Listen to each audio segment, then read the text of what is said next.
Hi everyone, welcome to our channel bite size lessons. आज के इस वीडियो में हम कवर करेंगे क्लास 10th साइंस का chapter 3 metals and non metals. इस चैप्टर को हम दो वीडियो में कवर करेंगे और इस पहले वीडियो में हम डिस्कस करेंगे मेटल्स और नॉन मेटल्स के बारे में और मेटल्स के फिजिकल और केमिकल प्रॉपर्टीज़ के बारे में। अगले वीडियो में हम डिस्कस करेंगे कि कैसे प्योर मेटल्स को हम एक्सट्रैक्ट करते हैं उनके ओर्स से। सो इस वीडियो को देखने के बाद आप सेकेंड वीडियो को भी ज़रूर देखिएगा ताकि आपका ये जो चैप्टर है पूरा कवर हो जाए, और उस सेकंड वीडियो का जो लिंक है मैं इस वीडियो के एंड में डाल दूंगा। हर एटम जो है वो चाहता है कि वो स्टेबल स्टेट में हो, और स्टेबल स्टेट में होने के लिए ये ज़रूरी है कि उनका जो वैलेंस शेल, जो आउटरमोस्ट शेल हो, वो पूरा का पूरा भरा हो इलेक्ट्रॉन्स से।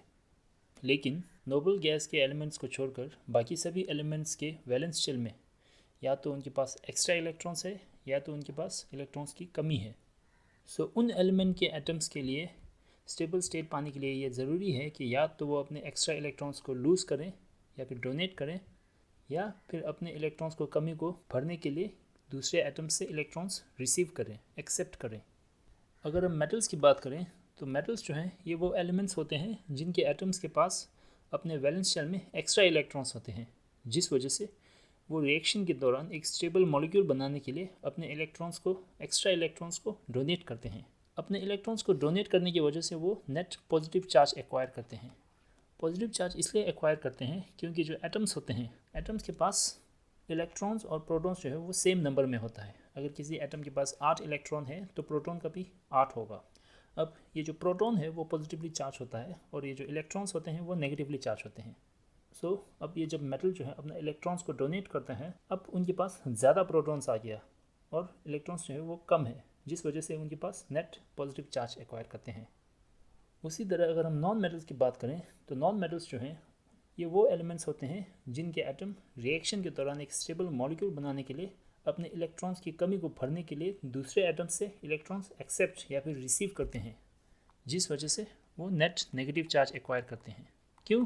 क्योंकि अब उनके पास कंपेयर टू प्रोटॉन इलेक्ट्रॉन्स के नंबर ज़्यादा हैं, और क्योंकि इलेक्ट्रॉन्स जो है वो नेगेटिवली चार्ज होते हैं तो उनके पास अब नेट नेगेटिव चार्ज है।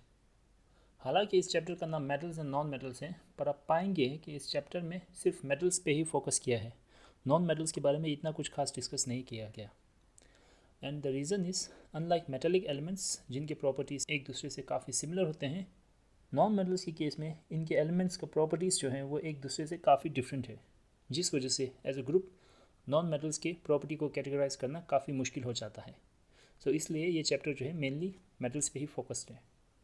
Coming to the physical properties of metals, तो पहला पॉइंट है मेटल्स जो हैं वो शाइनी होते हैं, यानी कि चमकदार होते हैं। मेटल्स के इस चमकने वाले प्रॉपर्टी को हम कहते हैं मेटेलिक लस्टर।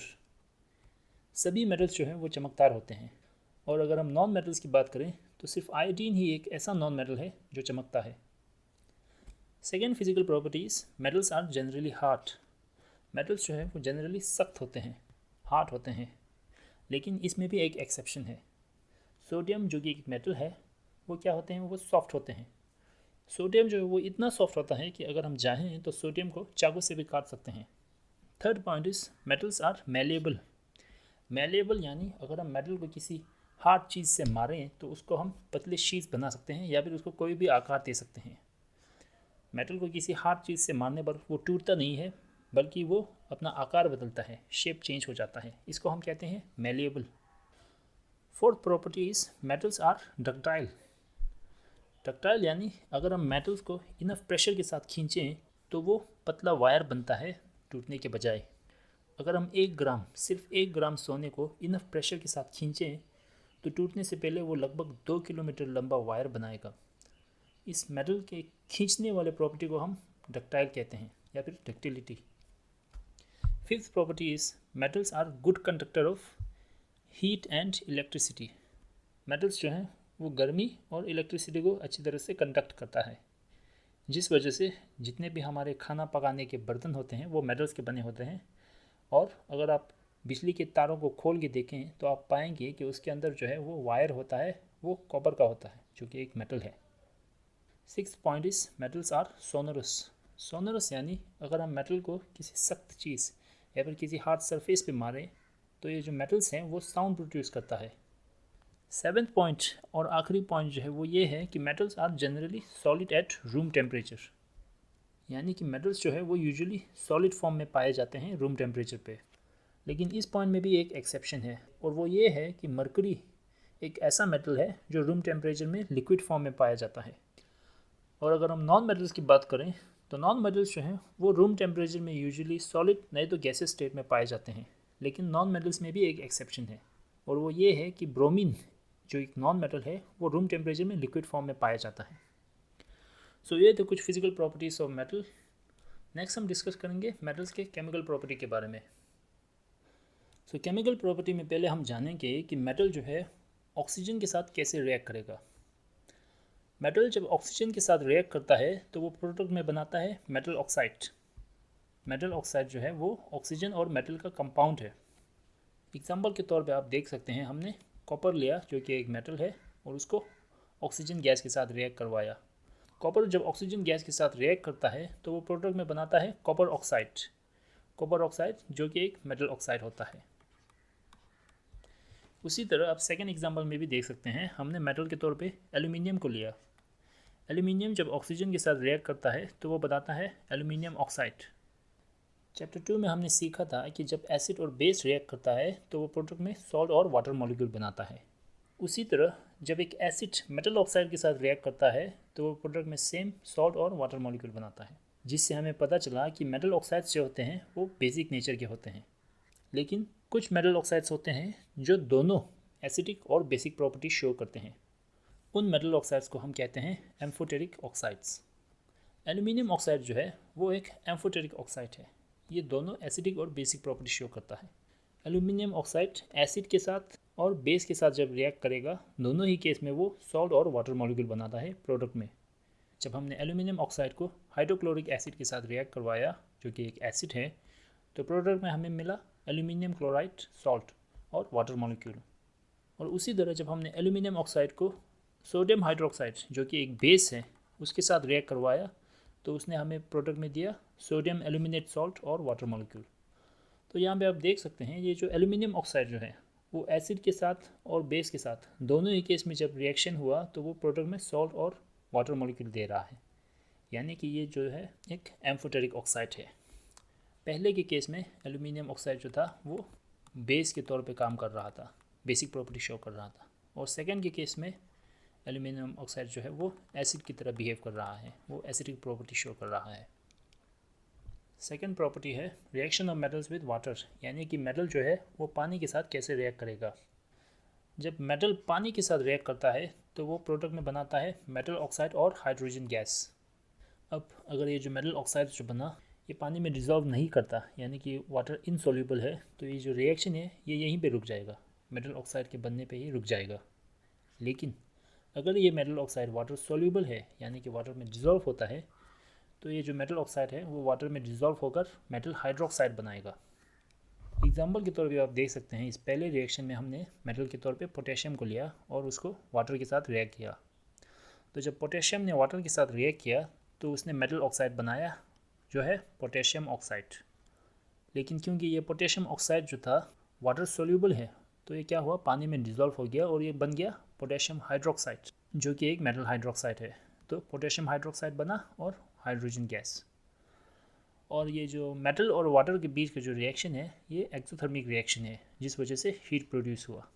अब सेकेंड केस में आप देख सकते हैं, जब एल्यूमिनियम वाटर के साथ रिएक्ट करता है तो वो एल्यूमिनियम ऑक्साइड बनाता है और हाइड्रोजन गैस रिलीज़ करता है। इस केस में क्या है, एल्यूमिनियम हाइड्रोक्साइड या फिर कह सकते हैं मेटल हाइड्रोक्साइड नहीं बना। एंड द रीज़न इज़ ये जो एल्यूमिनियम ऑक्साइड जो है ये वाटर में डिज़ोल्व नहीं करता, तो इस वजह से रिएक्शन जो है यहीं रुक गया। अगला है reaction of metals with acid.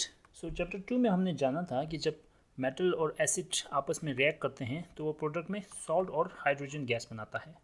Salt जो है वो एक आयनिक कंपाउंड है, आयनिक कंपाउंड जो पानी में डिज़ोल्व होने पर कैटायन और एनायन बनाते हैं। तो एग्जांपल के तौर पे आप देख सकते हैं, जब हमने मैग्नीशियम मेटल लिया और उसको हाइड्रोक्लोरिक एसिड के साथ रिएक्ट करवाया तो प्रोडक्ट में हमें मिला मैग्नीशियम क्लोराइड जो कि एक सॉल्ट या फिर कह सकते हैं आयनिक कंपाउंड है, और हाइड्रोजन गैस बना। अगला है reaction of metal with solution of other metal salt, यानी कि जब हम एक मेटल को दूसरे मेटल के सॉल्ट सॉल्यूशन के साथ रिएक्ट करेंगे तो क्या होगा। चैप्टर 1 में हमने एक रिएक्शन के बारे में कवर किया था जो था डिस्प्लेसमेंट रिएक्शन, जहाँ पर हमने जाना कि एक ज़्यादा रिएक्टिव एलिमेंट एक कम रिएक्टिव एलिमेंट को उसके कंपाउंड के सॉल्यूशन से डिस्प्लेस करेगा, हटाएगा और उसके बदले में खुद जुड़ जाएगा। सो इस केस में भी यही हो रहा है। अगर एक मेटल ए जो है मेटल बी से ज़्यादा रिएक्टिव है तो क्या होगा, जब ये मेटल ए मेटल बी के सॉल्ट सॉल्यूशन में डिज़ोल्व होगा तो ये जो मेटल ए है वो मेटल बी को उसके जगह से हटाकर खुद जुड़ जाएगा और अपना सॉल्ट सॉल्यूशन बनाएगा। अगर हम मेटल्स को उनकी रिएक्टिविटी के बेसिस पे अरेंज करें तो आप देख सकते हैं कि जो पोटेशियम है वो सबसे ज़्यादा रिएक्टिव है इन मेटल्स में। नेक्स्ट है सोडियम और कैल्शियम, मैग्नीशियम। सो जैसे जैसे नीचे जाते हैं वैसे वैसे रिएक्टिविटी जो है वो कम होता है। एक कम रिएक्टिव मेटल ज़्यादा रिएक्टिव मेटल को उसके कंपाउंड के सॉल्यूशन से हटा नहीं सकता, लेकिन एक ज़्यादा रिएक्टिव मेटल एक कम रिएक्टिव मेटल को उसके कंपाउंड के सॉल्यूशन से हटा सकता है, डिस्प्लेस कर सकता है। सो यहाँ पे एग्जांपल में आप देखिए हमने क्या किया, आयरन लिया और आयरन को हमने कॉपर सल्फेट के एक्वस सॉल्यूशन में डिज़ोल्व किया। सो यहाँ पे क्या हो रहा है कि जब हमने कॉपर सल्फेट के एक्वस सॉल्यूशन बनाया तो ये जो कॉपर सल्फेट जो है वो उनके आयंस बनेंगे, कॉपर आयंस और सल्फेट आयन बनेंगे। जब हमने कॉपर सल्फेट के सॉल्यूशन में आयरन ऐड किया तो आयरन जो है वो कॉपर का जगह लेगा और सल्फेट के साथ जुड़ जाएगा और आयरन सल्फेट बनेगा। तो कॉपर जो है वो डिस्प्लेस हो गया अपनी जगह से, यानी कि उसको हटा दिया गया। क्यों? क्योंकि आयरन जो है वो कंपेयर टू कॉपर ज़्यादा रिएक्टिव है, because iron is more reactive than copper. Second case में देख सकते हैं हमने कॉपर को लिया और उसे हमने आयरन सल्फेट के सॉल्यूशन में डाला, लेकिन इस केस में कुछ नहीं हुआ, no reaction has taken place. और इसका रीज़न ये है कि कॉपर जो है वो कंपेयर टू आयरन सल्फेट वो कम रिएक्टिव है। सो कॉपर जो है आयरन को हटा नहीं पाया उसके कंपाउंड के सॉल्यूशन से। फ़िलहाल हम ये डिस्कस नहीं करेंगे कि कोई मेटल दूसरे मेटल से ज़्यादा रिएक्टिव या कम रिएक्टिव क्यों है, उसके लिए मैं सेपरेट वीडियो बनाऊँगा। उस वीडियो का लिंक जो है वो एंड में मिल जाएगा आपको। Going to the next chemical property, reaction between metal and non metal, यानी कि जब एक मेटल नॉन मेटल के साथ रिएक्ट करेगा तो क्या होगा। जब मेटल और नॉन मेटल आपस में रिएक्ट करेंगे तो प्रोडक्ट में हमें मिलेगा सॉल्ट या फिर कह सकते हैं आयनिक कंपाउंड। हमने जाना था कि मेटल्स जो हैं उनके पास एक्स्ट्रा इलेक्ट्रॉन्स होते हैं उनके वैलेंस शेल में, और नॉन मेटल्स जो हैं उनके पास इलेक्ट्रॉन्स की कमी होती है अपने वैलेंस शेल में। और मेटल्स जो हैं इलेक्ट्रॉन्स डोनेट करते हैं जिस वजह से वो नेट पॉजिटिव चार्ज एक्वायर करते हैं, और जो नॉन मेटल्स होते हैं वो इलेक्ट्रॉन्स को रिसीव करते हैं जिस वजह से उनमें नेट नेगेटिव चार्ज होता है। तो क्या होगा कि जब मेटल और नॉन मेटल रिएक्ट करेगा तो मेटल जो है वो अपना इलेक्ट्रॉन्स नॉन मेटल को देगा, जिस वजह से उनके बीच में एक बॉन्ड बनेगा और सॉल्ट मॉलिक्यूल बनाएगा या फिर कह सकते हैं आयनिक कंपाउंड बनाएगा। अब ये जो आयनिक कंपाउंड बना, जो सॉल्ट बना, उसके जो एटम्स हैं वो इलेक्ट्रोस्टैटिक फोर्स की वजह से जुड़े हुए हैं। सो एग्जांपल के तौर पे आप यहाँ पे देख सकते हैं सोडियम जो होता है उसका एटॉमिक नंबर है 11, यानी कि उसके पास 11 इलेक्ट्रॉन्स होते हैं। उसके पास आउटर मोस्ट शेल में कितना इलेक्ट्रॉन्स है 1, यानी सोडियम के पास एक एक्स्ट्रा इलेक्ट्रॉन्स है। सो क्या करेगा, अपने एक इलेक्ट्रॉन को डोनेट करेगा जिस वजह से उसे नेट पॉजिटिव चार्ज मिलेगा। उसी तरह क्लोरीन जो है उसमें आउटर मोस्ट शेल में सिर्फ 7 इलेक्ट्रॉन्स हैं, उसे एक और इलेक्ट्रॉन चाहिए अपने वैलेंस शेल को भरने के लिए। सो क्या करेगा, दूसरे एटम्स से इलेक्ट्रॉन्स रिसीव करेगा। क्लोरीन जो है उसका आउटर मोस्ट शेल जो है वो भर जाएगा, 8 इलेक्ट्रॉन्स हो जाएगा और वो नेट नेगेटिव चार्ज एक्वायर करेगा। अगर हम इस रिएक्शन के इलेक्ट्रॉनिक डॉट स्ट्रक्चर को देखें तो यहाँ पे आप देख सकते हैं ये जो डॉट और ये जो एक्स जो है वो सोडियम और क्लोरीन के वैलेंस इलेक्ट्रॉन्स को रिप्रेजेंट कर रहा है। सोडियम के पास एक एक्स्ट्रा इलेक्ट्रॉन था ना, और क्लोरीन के पास एक इलेक्ट्रॉन की कमी थी। सो क्या हुआ कि सोडियम ने अपने एक एक्स्ट्रा इलेक्ट्रॉन को क्लोरीन को दे दिया, जिस वजह से वो नेट पॉजिटिव चार्ज एक्वायर किया और क्लोरीन का भी वैलेंस से भर गया और उसका नेट नेगेटिव चार्ज हो गया। अभी जो सोडियम क्लोराइड जो बना ये क्या है, एक आयनिक कंपाउंड है। सोडियम जो था वो मेटल था और क्लोरीन जो था वो नॉन मेटल था। उसी तरह अगर हम सेकंड एग्जांपल में देखें तो मैग्नीशियम मेटल जो है जब क्लोरीन नॉन मेटल के साथ रिएक्ट करेगा तो प्रोडक्ट में मैग्नीशियम क्लोराइड सॉल्ट बनाएगा। अगर हम मैग्नीशियम के इलेक्ट्रॉन डिस्ट्रीब्यूशन को देखें तो मैग्नीशियम के पास टोटल 12 इलेक्ट्रॉन होते हैं, 12 इलेक्ट्रॉन होते हैं, और उसके वैलेंस शेल में सिर्फ 2 एक्स्ट्रा इलेक्ट्रॉन्स हैं, और अगर उसने अपने 2 इलेक्ट्रॉन्स को डोनेट कर दिया तो उसका चार्ज जो है वो बनेगा +2। लेकिन क्लोरीन को अगर हम देखें तो क्लोरीन में क्या है, 1 इलेक्ट्रॉन्स की कमी है।